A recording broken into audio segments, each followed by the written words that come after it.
The statement highlights an important issue regarding the perception and value assigned to different forms of bilingualism. Spanish-English bilingualism is often considered advantageous due to its visibility and social acceptance, especially in the context of the global job market. This perception arises from the widespread use and economic significance of both languages.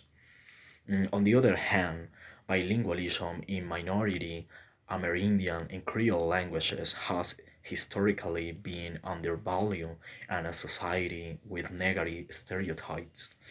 This undervaluation is rooted in social and economic factors that have marginalized these languages and the communities that speak to them. As a result, bilingualism in these languages is often seems invisible and connected to underdevelopment, poverty, and backwardness. This perspective is problematic as it perpetuates language inequality and cultural marginalization. It fails to recognize the richness and importance of these minority languages and the cultural diversity they represent. Bilingualism is any language should be celebrated and valued as it reflects a person's ability to communicate a negative difference linguistic and cultural context.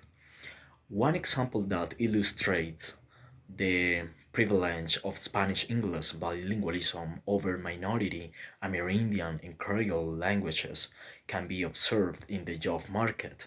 Let's consider a hypothetical scenario in a Latin America country where Spanish is the dominant language, but there are also indigenous communities that speak their own languages, such as Quechua or Guarani. In this country, the education system primarily focuses on teaching Spanish and English, emphasizes the importance of these languages for international communication and job opportunities. Bilingualism in Spanish and English is regarded as prestigious and valued due to its visibility and social acceptance.